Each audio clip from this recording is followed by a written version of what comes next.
여보세요? 네, 안녕하세요. 예, 안녕하세요, 시청자님. 네, 안녕하십니까. 예, 어디 사시는 누구세요? 네, 저는 경기도 화성에 살고요. 이영동이라고 합니다. 네, 화성에 사시는 이영동 시청자님이요. 예, 어떤 고민을 가지고 계십니까? 예, 제가 지금 이 화성 지역으로 내려온 지가 이제 한 2년 됐는데요. 네. 그동안 이제 농사 이제 텃밭 조금 하면서 네. 어떤 작물을 키워야 되나 이제 좀 많이 고민을 하다가 네. 제가 이제 최근에 이제 생각이 든 게 그 아로니아라고 하는 네. 그 작물하고요. 네.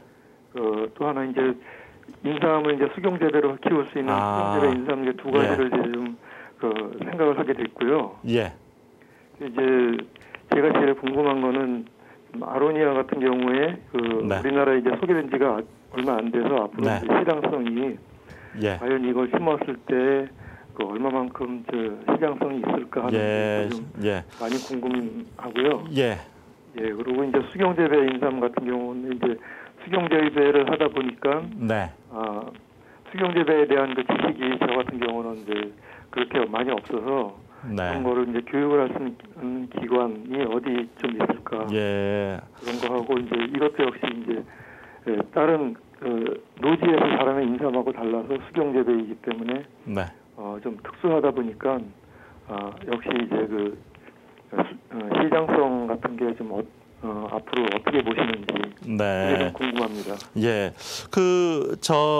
이 시청자님께서는 화성으로 귀농하시기 전에 서울에서 어떤 일을 하셨습니까? 예, 사실은 제가 중국 쪽 관련해 가지고 이제 무역업을 무역업을 하셨고요. 예. 네. 이제 중국 쪽이 너무 우리나라 상품하고 경쟁이 잘 안 되다 보니까 네. 그걸 접고 이제 잠시 자영업도 좀 했었고요. 네, 예, 알겠습니다. 자, 그러면은 우리 성혁영 대표님께서 본격적으로 상담을 좀 해주셨으면 좋겠는데, 이 아로니아의 어떤 작물의 특성하고요, 그 다음에 시장성이 어떤지에 대한 부분들하고, 그 다음에 시간이 되시면은 인삼 수경 재배의 특성하고, 그 다음에 시장성에 대해서 말씀을 좀 드려주십시오. 먼저 아로니아에 대해서 좀 말씀을 해주십시오. 예. 아로니아는 베리. 네. 나무 딸기 종류를 얘기를 하는 겁니다. 그러니까 블루베리하고는 조금 틀린 거네요. 예, 조금 다른데 같은 제 사촌이라고 얘기할 수 있는데요. 예. 아로니아는 블랙 초크베리라고 해가지고 블루베리와 또 아사이베리라는 게 있습니다.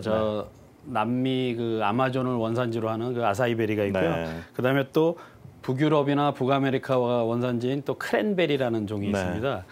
이런 우리나라에도 정금나무나 이런 산딸기 나무 종류가 있습니다만 이 블랙 초크베리는 러시아나 북유럽이 원산지입니다. 그래서 영하 20도 날씨에도 또는 비가 한 2달, 4개월 이상 안 와도 그리고 강렬한 자외선에서도 자라는 아주 강인한 나무입니다. 그러니까 우리가 흔히 블루베리는 내한성이 약하다든지 그러는데 아로니아는 굉장히 강한 나무다. 사막에서도 자랄 수 있을 정도로 그런 나무라는 얘기 말씀이시죠? 네. 굉장히 강하고 혹독한 환경에서도 자라는 그런 나무이기 때문에 우리나라에서 식재를 해도 아마 영양 관리만 잘 해주면 자라는 데는 별 문제가 없을 겁니다. 제가 생각할 때는. 그러면은 시장성은 지금 어떻습니까, 아로니아에? 예, 아직은 이제 아로니아가 열매가 초기 단계고요. 그리고 이게 아로니아가 블랙베리나 블루베리나 포도 이런 것보다 안토시아닌이 굉장히 많은 걸로 알려져 있습니다. 그래서 폴란드 같은 경우는 구경 회사가 있을 정도로 그렇게 안토시아닌이 많으면은 눈에도 좋고 항암 작용도 하고 항당뇨 작용 엄청나게 굉장히 좋겠네요. 좋은데 거의 약으로 보시면 될 겁니다. 일반 식용하는 과일보다는 약용으로 이제 사용을 하는 건데요. 이렇게 특수한 그런 약용 성분을 가진 이런 나무들이 문제가 뭐냐면 생육 환경이 바뀌면 잘 자라지만 약효가 바뀌거나 효능 효과가 떨어질 수가 있는 그런 또 문제점이 생길 수도 있습니다. 우리나라에서 자라면 왜냐하면 그 자라는 환경에 따라서 나무들이 갖는 그 네. 영양 상태 이런 게 조금씩 네. 달라지기 때문에 이렇게 말씀을 드리는 건데요. 예. 이 그래도 한번 식재를 한번 해보고 싶다고 하면 이 나무가 보통 키가 한 약 1.5에서 2m 정도까지 네. 자라는 그런 딸기 베리 종류인데 네. 아마 한 9월 정도에 이제 수확을 할 수가 있습니다. 네. 나무를. 그리고 이 나무는 좋은 게 한 번 심어 놓으면 약 40년 가까이를 계속 수확을 하실 수가 있어요. 나무 상태, 상육 상태만 좋으면. 예, 그렇고 그다음에 이게 또 굉장히 강한 나무라서 네. 잘 죽지는 않거나 뭐 이렇지만 이제 문제는 이렇게 해서 그 블랙 초코베리를 수확을 했는데 네. 이 아로니아를 판매할 때가 있는가? 이게 시장성이죠. 그렇죠. 뭐 웰빙 시대긴 해서 뭐 이런 여러 가지 그 다양한 이런 소득작물이나 뭐 다양한 이런 조금 희귀작물들에 네. 관심을 많이 갖는 것도 사실이고 또 이 아로니아는 그 안토시아닌이 많은 그런 저걸로 이미 조사들이 돼 네. 있기 때문에 굉장히 관심들은 많지만 대중성이 없다는 데 이제 한 가지 문제가 그러면 있습니다. 식감 같은 게 블루베리에 비해서는 좀 떨어지고 예, 그 블루베리- 안토시아닌 성분은 많지만은 그 좀 그렇겠네요. 블루베리보다 맛은 확실히 좀 떨어지기 아. 때문에 일반 대중들이 이렇게 막 그냥 먹는 이런 거는 좀 아니고요. 아, 그러면 효소나 뭐 이런 식으로 아니면 가공식품으로 개발을 했을 때는 예. 어떻습니까? 파우더식으로 이제 가공들을 많이 아. 하고요. 효소를 또 담그기도 합니다. 그래서 네. 아마 그쪽으로 가공을 네. 해서 그렇게 해서 네. 이제 먹을 수 있도록 유도를 아. 하는 방법을 연구를 좀 하셔야 될 것 같고요. 예. 예.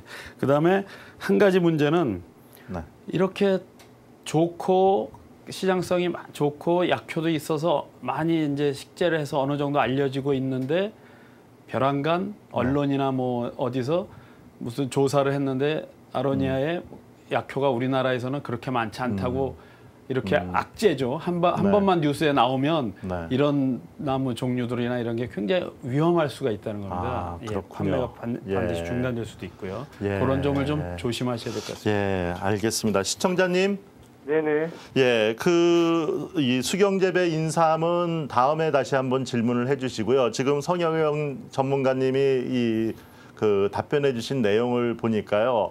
안토시아닌 성분이 굉장히 많고 시장성도 그 나쁘진 않은데 이 식감이 떨어지기 때문에 가공이나 아니면은 발효나 아니면 다른 방법을 섞어서 하거나 아니면은 이 농장 체험이나 이 교육 농장이나 이런 지원 받을 수도 있고 그러니까 그런 쪽으로도 한번 이 판단을 해보시고 그다음에 좀 더 구체적인 부분은요.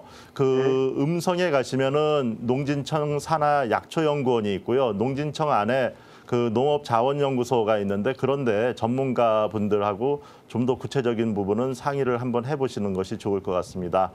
예. 예, 그러면은 그 귀농귀촌 성공하시고요. 다음에 또 다시 연락 주십시오. 고맙습니다. 감사합니다. 예. 예, 예, 지금 이 시청자님께서 아로니아라는 굉장히 그 새로운 작목을 선택을 하셨는데 이런 새로운 작목들 선택이 어떻게 앞으로도 계속해서 나올까요? 예, 제가 보기에는 앞으로도 네. 그 귀농 귀촌하시는 분들이 계속 찾고 있는 작물들이 네. 그런 작물들이거든요. 틈새 시장. 예, 틈새 네. 시장이고 또 기존의 블루베리가 그 약 3년 정도만 되면 토양이 산성에서 중성이나 알카리성으로 바뀌면 나무가 다 죽어버리는 예, 이런 이제 문제가 있기 때문에요. 아마도 그런 틈새 시장에 계속 시도가 될 걸로 생각합니다. 예, 그렇군요.